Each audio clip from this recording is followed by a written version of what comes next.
Hey, you guys, welcome back to another review of Love and Marriage, Huntsville. Let's go ahead and get into it. We keep it real, expressing how we feel. Whoa. So come on in and sip some tea. Join the KOED family. We're about relationships and review, making it fun and just for you. Go with God, let God go with you. It's time for Courtney and Eddie. I always put God first.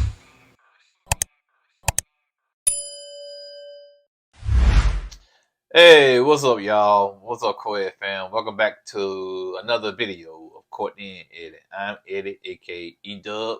This is Courtney, also known as Coco. My lovely wife, yes. This right here is Courtney and Eddie. This channel is all about relationships. It's all about reviews. It's all about entertainment. It's all about our opinion. Well, you know, we want to do that on this show here. And tonight we're going to be talking about Love and Marriage, Huntsville. Yep. So if you're brand new to this channel and you haven't subscribed yet, go ahead. We like to have fun over here, honey. It's real lighthearted. Even though people don't want it to be, it is. It's entertainment. So go ahead and hit that subscribe button down below. And don't forget that we have a Patreon. Yes, we have a Patreon account, so you can come over there and kiki with us. And you can share your real opinion, honey. How you really feel. Get it off your chest. Yeah, you can come over there and say whatever you want to say. Not whatever. No, they pay $5. I still ain't selling out to no whatever for $5. You can say whatever you want to say for $5, but guess what? So you said it will get deleted. So we have a Patreon. In fact, I just put a blooper over there today, which was fun and funny. So so much. It's a whole bunch of content that you can just stroll through and go check out. All right, so let's go ahead and get into it, you guys. Don't forget that we have these new on our website, so make sure that you go on over there and get a matching set, honey. And go ahead, and we have one that says "Put God First." All right, and more to come. So. This episode was alright. You know what I'm saying? I want to run through it, but I wrote a lot, but I want to run through it. You said it was alright. It was meh at best to me. Ain't that the same thing? Alright. You got suck. You got meh. Then you got alright. Then pretty good. Then good. And crunk. And excellent. Nobody say crunk. Not at your age, Chad. All right. Throw me under the bus. So Dr. Francis is continuing his counseling from the first episode. And so, well, not the first one, because child, they didn't put episode 17. So from last week. That was the first episode. Oh, man, that's a long time ago. Yeah. So Dr. Francis is talking to Tiffany and Lewis and just pretty much calling them out, and they don't like it. They don't like it, nor do they agree with it. So in they confessional, they just really having a fit and just saying who he think he is, talking to us like that. Who he don't even know us like that. He just met us. How he know all this? This guy been doing this for about 30 years. Mm-hmm. So around about 30 years, 25 to 30 years. So the guy, he knows what he's doing. He don't need to be around you for no 5-6 hours to kind of pick up on things. Yeah. You can kind of pick up on things probably out, off your first conversation, you know? And your body language. Yeah, exactly. Your body language also. So yeah, man, the point is, I do like Big Lou, but he gets in his feelings a little too fast. Yep. When the heat is on him in his marriage, you know what I'm saying? Now, some things he said last season I did agree with. Right. But you gotta understand, if you can dish it out, you gotta be able to take it too. Okay. So. Yep. So the next scene, they got Marcel in the kitchen cooking, which I thought Marcel said he don't really know how to cook from them seasons ago when he was playing dad at daycare, and he had to really and truly feed the children while Letitia go to work. Why you gotta say feed the children like that? Well, he had to feed the children. They children. He had to feed them. Well, first of all, you think he cooked that? Yeah. No, he didn't cook that, man. Probably some microwave bacon, some microwave eggs, man. Marcel kind of thick now. Don't look like he probably eat a lot of biscuits and cornbread. No, you want your cornbread? That's like. So he in the kitchen cooking. So Tiffany and Lewis come in, or what? They come in, and Tiffany said that no, Tiffany and Lewis was already there. Marcel came in then. No, I thought that Yeah, Marcel was in there cooking, and there wasn't nobody in there. Alright, okay. And then Lou came in. Okay, I could And be then he on. said, "Okay, man, you in here cooking and stuff like that." Okay, So, and alright. then you know, Okay, my bad. Tiffany said she didn't know that they came to a retreat to be ganged up on when it comes to their marriage. So she thought that, and I Well, guess it was just gonna be everybody. But it do seems as though that they picking with them. well, I think the reason why they pick it on Big Lou and Tiffany is because it's their first time there. I think even it's like an initiation. You know what I'm saying? I think Maurice and Kimmy went. He kind of picked on Maurice. But cause it was Maurice, No, I think it was Maurice and Martell. And Dr. Francis was kind of picking on Maurice when he was sitting there talking, and he said he had to choose between his wife and his. So yeah, I just think it was like some kind of initiation. Plus, he probably said, I can kind of tell y'all be nosy, y'all be in other people's business, so I'm gonna get on y'all. And plus, let's not forget that production and they need a storyline, and somebody got the. I thought Tiffany had a storyline. What was it? To find her mama. Oh man. She's still looking, child. And I thought they was like the Scooby Doo gang.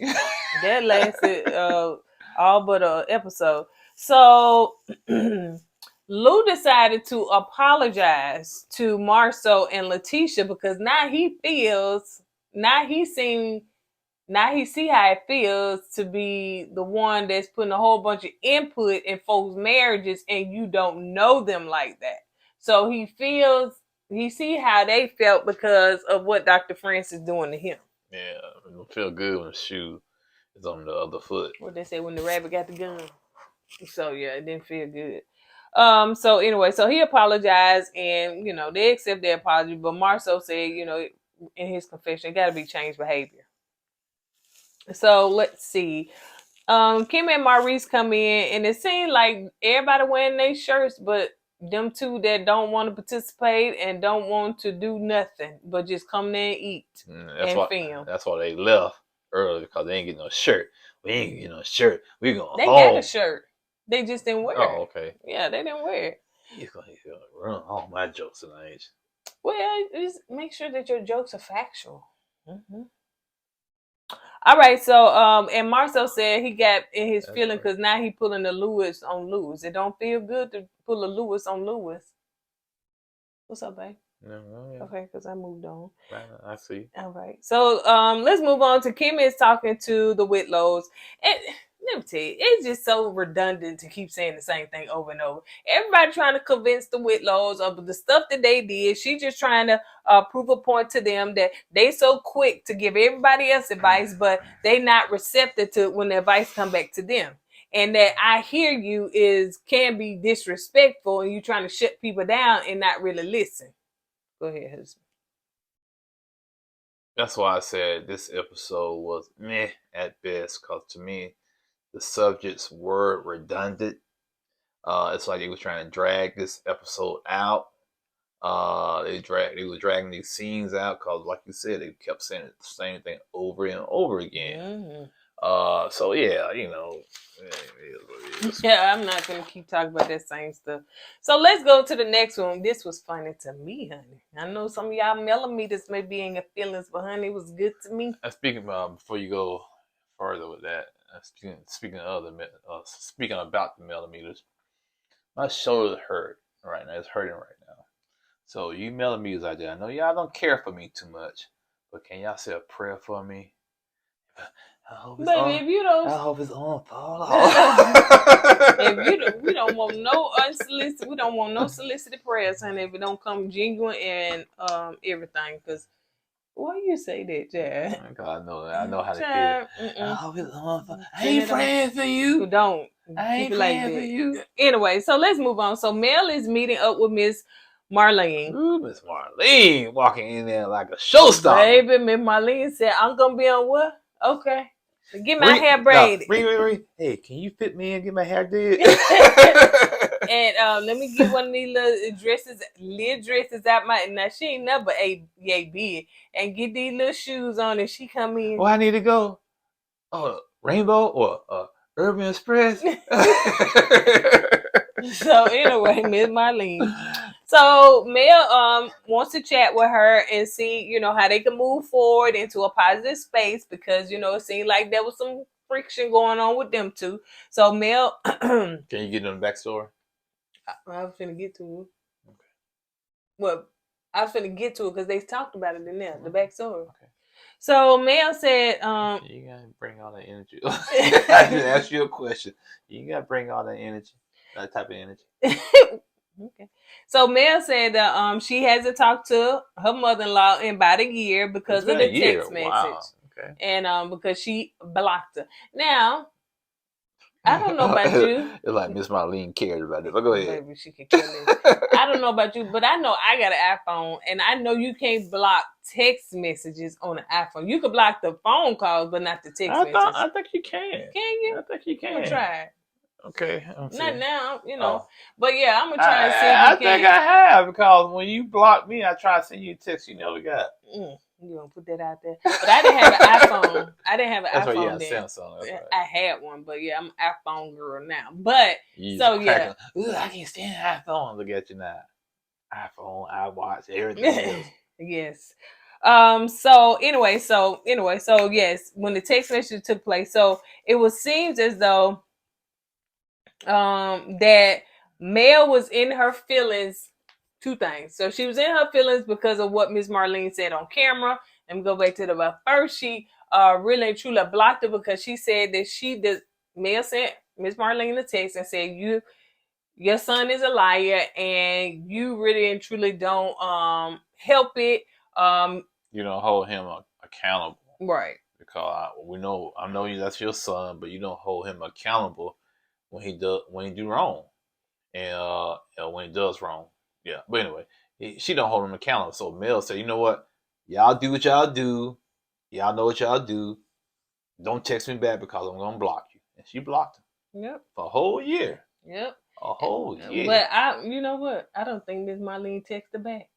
I got a feeling she didn't. She probably looked at that. Yeah. I agree with you on that. And so she said she also is upset that what Miss Marlene said, you know, on camera, that and they showed the clip where Miss Marlene was saying that, you know, a long time ago when she was pregnant and stuff like that, I was saying that she was working my boy to death. I was just feeling sorry for her because she was just my tail, and like she was just being lazy and everything. What really got me with that flashback was when Miss Marlene was saying that she did the male voice. My tail. We all can do the male voice. A real high pitch. And so anyway, so Mel said she was in her feelings because of that. Well, she said, what she said? Martell. Mel said, did Martell come home and say that to you? You know what I'm saying? And she said, no, that was me. I said it. Like Martell had nothing to do with it. That was my observation, and I said it. I think I was just like Mel. I was surprised. I thought Miss Marlene was gonna kind of backtrack and walk that back a little bit, but she didn't. She stood her ground. She stood her ground. And she said, "No, Martell ain't got nothing to do with it. I said it. Yep. And what you gonna do about it?" Right, basically. You know? And she said because you were spoiled, he spoiled you, and she said you was lazy. I said, God, Miss Marlene. Now I can kind of let you get away and let you slide with the spoiled part. I can let her slide with the spoiled part. You know, you call the woman spoiled, I can get that. But to call the woman lazy in her face? In her face. Bam, in her face. Hey, Miss Marlene, no chill. No chill. My question would be, what are you saying she's lazy? Like, what made her lazy? You know what I'm saying? She had a valid... No, she had babies, yeah. Yeah, she had babies that she was tending to or whatever the case may be. So, you know, what made her lazy? That's what I want to know. Here's what I'm thinking. The way Miss Marlene put it, I'm just in my head that when she had the baby, all she did was lay on the couch, watch television, eat bonbons, while Martell out there working. And when she needs something, instead of getting up doing it herself, that she called Martell. That's the description I'm thinking Miss Marlene was trying to purvey. I could be dead wrong, but when you call somebody lazy, that's what comes to my mind. Oh yeah. But Mel was like, listen, Okay, in that sense, we're gonna agree to disagree because I was not lazy. I was pregnant. I was taking care of the house. I was making sure dinner was on the table. I was making sure everything was straight, the kids and all that stuff. So Mel trying to, of course, debunk that by proving her point. And then Mel even said, I remember talking to Martell, and he reminded me of the time that you had to tell us to slow down because we was working so hard and everything. So do you remember that? She said, I remember that, But guess what? you still lazy. You still lazy and you still spoiled. God. She said, but you know what? It's a new day, child. That's in the past. It's a new day. I said what I said. We can move forward from there. Let me get your phone for a minute. And Mel, okay then. Well, what I'm gonna do is unblock you. So you are now unblocked. Oh, baby girl, I don't care nothing about that, honey. You could have kept me blocked. Oh, dang. Miss Marlene. See, here's the thing. Everybody was focusing on Miss Wanda, but the true gangster apparently is Miss Marlene. She a gangster. God, she said you could have killed me blocked. Baby, keep me blocked. Yeah. Matter of fact, give me your phone, block myself again. Oh, God. So anyway, they getting past that because there was no winning in that situation. But the thing is just having a good, healthy relationship because that is her grandchildren's mom. Now, like I said, after all that was said and done, Miss Marlene said, "You are still the mother of my grandbaby, of my grandbabies, and so I would still like to have a relationship with you. If you want to call me and eat and do something to the grandkids, I have no issues with it because I still love you. You're still the mother of my grandbabies, and I still respect you in that sense. Yep. So I would say to me that whole dinner, that whole breakfast, or the whole sit down was a win-win situation because they seem like they're on a better path right now. Right. So yeah, I think a lot of good came out of that. Yep. All right, so let's move on to the couples are outside by the fire. So this is the next scene with the couples therapy. So Dr. Francis and his wife, did I be forgetting Miss Francis' name? Yeah, because they never showed the name. I thought they did a long time. They made sure one time and that's it. Y'all show that woman's name. Or at least let him call her name. I know they edit that stuff out. He probably, hey woman, or hey wife. Like Lot wife in the Bible. It's just Lot wife. We don't know her name. You're right. I never thought about that. They never gave her a name, did it? If it is, some scholar done figured it out. But yeah, it's Lot's wife. It's right. Well, Francis' wife. So anyway, that's a good point. I never thought about that. So he wants them to sit in the chairs, and if they don't sit in, if you're not ready to be a truth teller, then don't sit in these chairs, basically. So of course, I never sat in that chair. Ooh, no. So of course they're gonna put Lou and Tiffany in the chair because they is the newbies, and they get initiated, and this they storyline. Yeah. So Dr. Francis asked them, have any of them suffered major losses? And Lou go in to say he did. Dr. Francis want him to explain it, and how did it affect him? So Lou kind of tears up in that moment and express how he had to handle it and how he had to go through because who he lost. He didn't say who he lost. He never just mentioned who he lost, but apparently he held all that in. He held it in, and he just kind of, pushed through it. And when you have all this stuff in, it's eventually going to have to come out. Right. And I think that's the reason why he's so defensive now. Because of all the hurt he had to go through back in the day. Right. And that's why I think that's another reason why he started breaking down crying, because man is trying to soldier on even though he got scars and he don't want nobody to see it. That's a lot to bear. It is. And you trying to put on this mask on like everything is okay. You got your wife looking at you, you got your kids looking at you, but deep down inside, you just tore up in the inside. Right. And to me, that's where Lou was, you know what I'm saying? And that's why, as big as he is, he sat down in that chair and cried like a baby. You know what I'm saying? And Dr. Francis was like, this is the first time I've seen the human side of you. You know, so you've been, He had that mask on. That's why. yeah. So But I'm glad he got it out, man. But and everybody have something in their past they carrying around. Some yeah. people can hide it better than others. You know what I'm saying? Don't you remember that time when they was on the show and Lou had to go back because somebody Right. so I don't know if it was that or That what. person. Yeah. So Tisha expresses how she lost her friend. And of course we know that she found out that this friend passed away on her way coming down to the, Right. retreat. And how the friend, she just had a baby. She Yeah. got a 3-year-old. Right. And if I'm not mistaken, her husband was on the show when Like it's bachelor party for Maurice, mm-hmm. and he was on the show, and it's like she had a birthday party or something too, and like the next day or something, she passed away out of the blue, and like Dr. Francis and his wife said, you gotta cherish your days on this earth, man, Yep. because it's very unpredictable. You don't know when you're gonna wake up and take your last breath. And to me, when you hear stuff like that, I'm not gonna lie, it concerns me when I see somebody around my age just pass away out of the blue like that. Like, Right. man, I knew that dude, man. He just died in his sleep. So yeah, it makes you think. Yeah. And I mean, it's hard. It's hard being when you have a mom that passed away. You know what I'm saying? And it's still attachment to that baby Right. and a 3-year-old.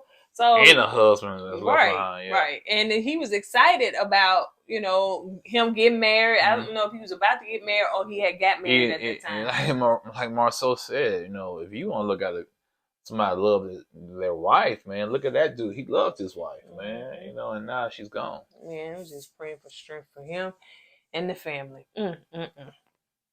So let's move on to what Miss Marlene coming back down when she coming downstairs, and she talking to Martell. So Martell is working on the launch of his wine, and so he is trying to get all that together. He said he got a whole bunch of orders coming in, so now he got to, I guess, get more wine to be able to fulfill all these orders.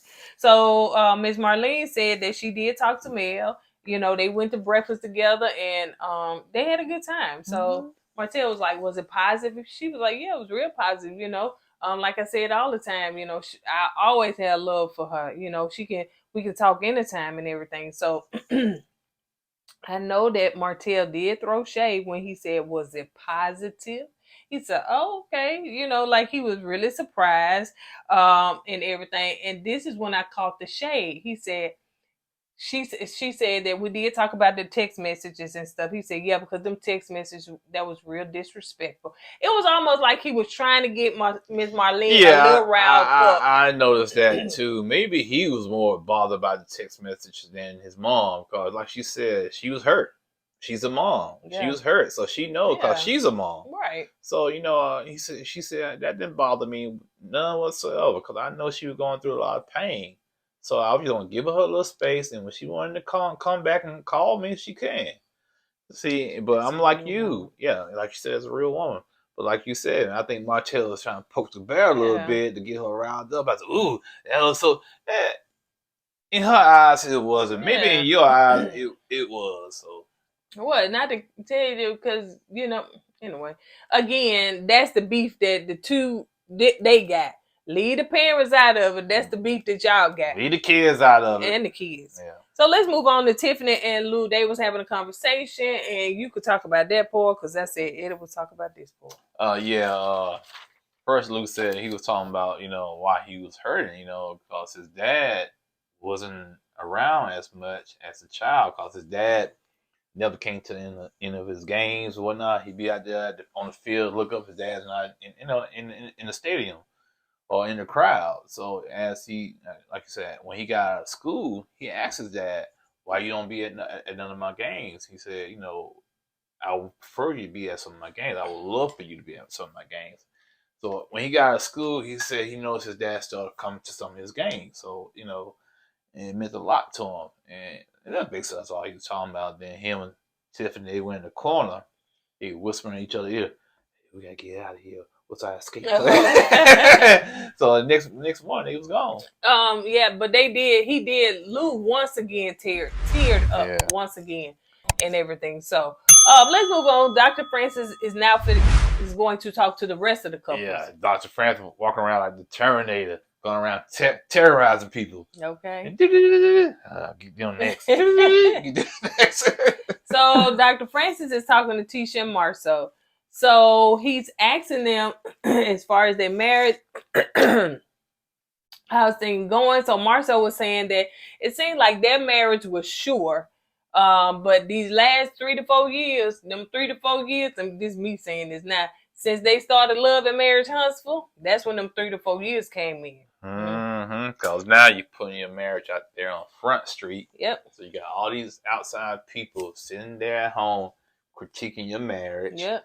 Poking, if they don't like you, they most definitely gonna try to dive in deeper in your marriage. Oh, yep. So every little dirt they find, they're gonna blow it up, and every rumor they hear, they're gonna blow the rumors up. So that's what happens when you put your marriages on television. Or put yourself on television. It don't even have to be your marriage per se, but when you put yourself on television, you open for criticism. Yeah, especially reality TV, where the narrative can be spent on and all that stuff. So that's basically, now they didn't say this, but that's okay. 3 to 4 years, that's when y'all started filming, or that's when it started airing on TV. Because I know it aired in about 2019, because that was the first season. And so anyway, so like you said, they got all these outside forces, people saying this and stuff like that. So it started to question, like, are they doing something wrong?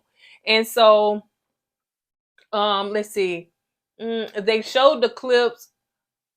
And they showed the different clips of, I think, when Miss Wanda in the marriage, somebody else saying this, somebody else saying that. Everybody had a rumor of something questionable about their marriage, and they confronted Marceau, they confronted Tisha, and and so it got to the point that all these rumors and questionings and you hear this and you hear say this and allegedly that, it was so much. Now they starting to question their own marriage now. Like you said, what we doing?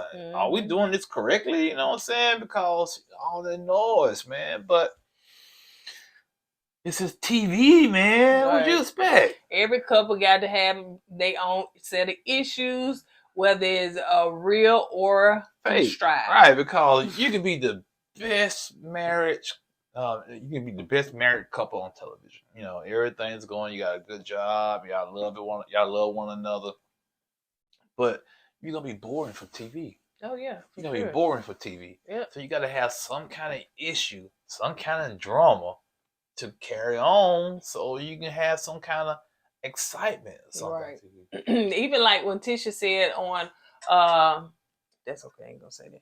Anyway, so let's move on. So let's go on to. So Tisha was just basically saying, she know that God put them together. She's submissive to her husband, and that's Dr. Francis. That's the perfect thing. That's it, baby. That's it.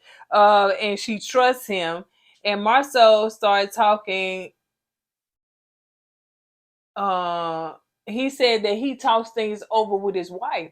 He don't make no decisions without talking it over with his wife. And I thought for sure Dr. Francis was going to bring up that he went to Africa without really talking to her. Like, you know what I'm saying? No, yeah, I forgot all about that. He talked to her, but he basically said, I'm going to go. No, he talked to her when he got to Africa. Hey, baby, I'm in Africa.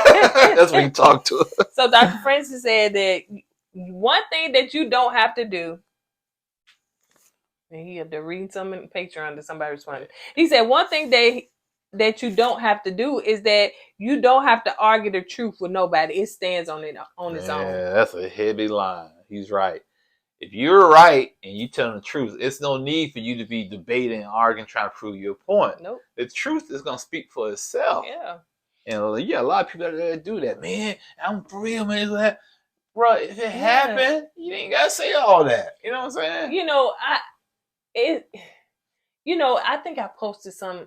No, I don't know. But anyway, it's basically saying you don't have to prove yourself to nobody. If it's the truth, it's the truth. If it's a lie, honey, it's a lie. That's right. You ain't just If you believe it, because you know what?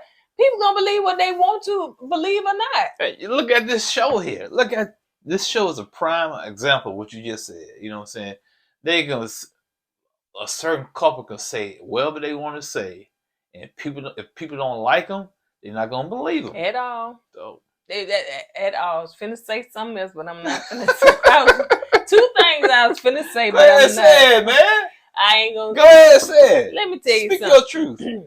Somebody came in the comment section and said that Tisha was faking, that did not take place. And I said, how is somebody gonna not take what? Do you really think that somebody was sitting? Now, I know on other shows they probably, but somebody would fake the death of a friend and it was fake? Like, really? Only because it's Letitia and Marcel? Tisha even said on DJ Richard Sky Live that people have even came up to her and told her that they was paid to say that they slept with her husband. Oh, we ain't gonna believe that. We don't believe, but y'all believe what everything else somebody else say, but y'all don't believe what they have to say. I mean, look, if she said it, she said it. Whether it's true or not, I don't know, but she said it out of her mouth. I can see it happening. But yeah, child, but y'all don't believe nothing that Scott say, honey, at all, at all. All right, moving on. That's because y'all like this. Y'all bias and is. Did you not read Courtney and Eddie? We giving our opinion, our commentary. Duh. This ain't CNN, child. We can have an opinion over there. They can't. Okay. You good? You good? Let's move on. Okay, you good? Child. Anyway, so Kim and they probably already clicked off right now. They ain't listened to the rest of it because they got their feelings and they just stopped and went on. So Kim and Maurice, I talked to those that's still here, talking to Dr. Francis. Now, this is what I said. So basically, Maurice is saying, listen, I told her we coming on this trip. We need to have sex twice a day. And Kim was like, no, and once a day, but not no twice. Now, this is we ain't really got it. We finna give you a whole synopsis of this. This is my thing. I'm saying, do Maurice really have a valid, what's the word? Is this really valid, or is this something that Maurice is just putting out there because they don't want to deep dive into their marriage? They may not have no issues. They may not have no real issues and nothing like that. This is something made up. Yeah, not made up, but something minute. Very minute. And they trying to put it out there like, oh, we got issues. I agree with you. It's something, it's very minute. I'm not saying it's not that important, but it's something not to build a storyline. It's really not. Okay, I get that. Yeah, but sure a lot of men go through that. Yeah, because you want to have more sex than your wife, and your wife really don't have time to have sex like that. But Kimmy made the point. When they were single and they were staying at each other's house, she stayed in her place and he stayed in his place. Yeah, you can go ahead and do what you got to do. She ain't never responsibility. Yeah, but now you got this big house. You got career. She said 5 bedrooms. Yeah, you got to clean the house, keep the house clean. You got your own job. You doing the show. She got MJ to take care of, and now don't get me wrong. Yeah, she got to break you off some now. Hey man, she gonna have to. But don't get me wrong. Maurice needs to help around the house. So if she got to wash clothes and cook and do all that stuff, then he need to be happy so that she can have more time. Just like Dr. Francis said, hey, if you want it, then you gonna have to get in here and start happy because she get turned on by that. Go ahead. But bro, you got come on. You love trying to take off for the women, don't you? I'm a woman. Don't you say I'm a woman? Of course I'm gonna take up for us. I'm a woman. But I totally agree with you on that. Maurice, you want sex like that, you got to put them boots on, get out there and start doing some work, help around the house. Yeah. You know what I'm saying? You want to be laying on the couch like you king, man, and she out there slaving like king, man. What was that? Cinderella? Scrubbing the floors and stuff. Now she could do scrubbing the floors. Now, concern me. No, it don't happen like that, bro. You got to get out there and put some elbow grease, help her out. And once y'all get all y'all chores and stuff and all that stuff squared away, y'all go ahead and do what y'all got to do. Yeah. So that's basically how it works. So, you know, like she said. Then did to be continued. Dun, dun, dun. Yeah. Should we have more sex or not? Wait till next week and find out. Just like Dr. Francis, well, Kimmy said she's type A. So meaning, Dr. Francis was saying, so meaning that you really can't even focus unless the rest of the stuff at the house done. I said, I think I'm type A too. No, Because you're it's not. You're not type So anyway, on that note, we're gonna go ahead and end it because honey, he done told me what I was, so I'm gonna be submissive like A. Tisha, honey, and just take it. That's Okay. right. See, Dr. Francis, that's how you do it, man. Okay, that's how you do it. All right. You put me in that chair. Right. Oh, baby, somebody roll you right on out, honey. All right. On that note, you guys, we're going to go ahead and get out of here. As we say at the end of every video, don't forget to go with God and let God go with you. I always put God first. Deuces. Hey! Always put God first.